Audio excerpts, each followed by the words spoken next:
அனைவருக்கும் எனது அன்பு வணக்கங்கள். போன வீடியோவில் ஆன்மீக ரீதியாக திருமாலின் அவதாரமான 10 அவதாரங்கள் பற்றி தெரிந்து கொண்டோம். நாம் இப்போது அனுமனின் அவதார கதை பற்றி தெரிந்து கொள்வோம். அதற்கு முன்னால் மறக்காமல் சப்ஸ்கிரைப் பண்ணுங்க.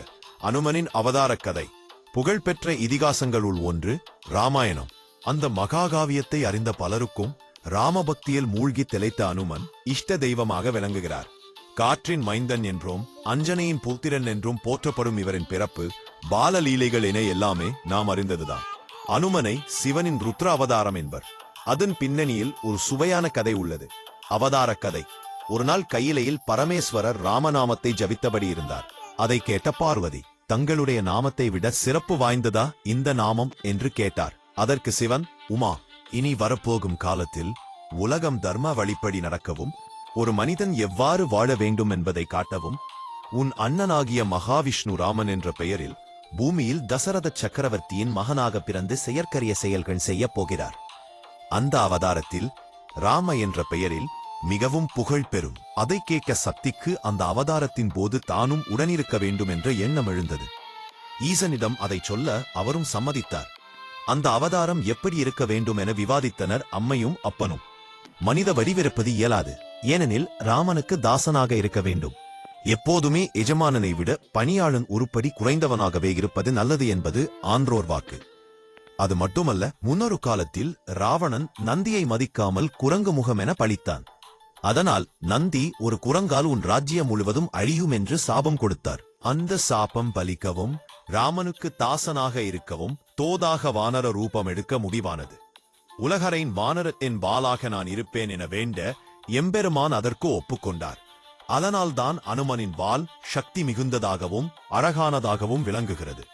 தசரத சக்கரவர்த்தி புத்திரகாமேஷ்டி யாகம் செய்ததும் அதன் பிரசாதமான பாயசத்தை ஈசன் அருளால் ஒரு கருடன் கொத்தி கொண்டு போய் காத்ரு அதை மிக சரியாக அஞ்சனையில் கையில் சேர்க்க கேசரி அஞ்சனை தம்பதியினருக்கு மார்கழி மாத மூல நட்சத்திரத்தில் அழகான ஆண் குழந்தை ஒன்று பிறந்தது.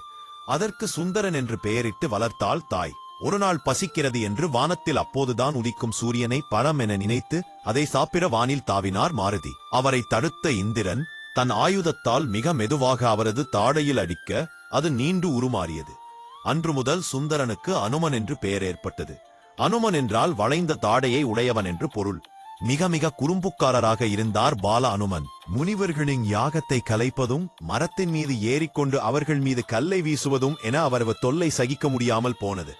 அந்த வனத்தில் இருந்த முனிவர்களுக்கு மாருதியின் அவதார நோக்கம் தெரியும் என்பதால் சிறு சாபம் ஒன்று பொறுத்தனர். அதன்படி பவனகுமாரருக்கு தனது பலம் என்ன என்பது தெரியாமல் மறந்து போனது. மாருதியின் கல்விக்கான நேரம் வந்தபோது சூரியனே கல்வியில் மிகச் சிறந்தவர் என்று எல்லாரும் சொல்ல கேட்டு அவரையே தனது குருவாக வரித்தார் அனுமன். சூரியனின் சுழற்சி வேகத்துக்கு ஈடு கொடுத்து நடந்தபடியே 4 வகை வேதங்கள், தர்மசாஸ்திரங்கள், புராணங்கள் எல்லாம் கற்று தேர்ந்தார். அதோடு மட்டுமல்லாமல் வியாகரணம் எனப்படும் சமஸ்கிருத இலக்கணத்தை மிக நன்றாக கட்டு பண்டிதர் என பெயர் பெற்றார். கல்விக்காலம் முடிந்ததும் தனது அவதார நோக்கத்தை அறிந்து கொண்டார் அவர். ராமபிரான் வரும் வரையில் காத்திருப்பதுதான் தன் கடமை என உணர்ந்து கொண்டார். அந்த நேரத்தில் சுக்ரீவன் மனைவியையும் நாட்டையும் இழந்து காட்டில் சுற்றி கொண்டிருந்தான். அவனது அமைச்சனாக வழிகாட்டியாக பணியில் அமர்ந்தார் அனுமன். ராமபிரானை முதலில் கண்டு தான் இன்னார் என்று வெளிப்படுத்திக் கொண்டு ராமனுக்கு அளப்பரிய பணிகள் அனுமன் செய்தது நாம் அறிந்தது. ஜாம்பவான் மாருதியின் பலத்தை நினைவுபடுத்த அதன் பிறகு அனக்கு கண்டு இலங்கையை தீக்கிரையாக்கியதும் நாடறிந்த ஒன்று.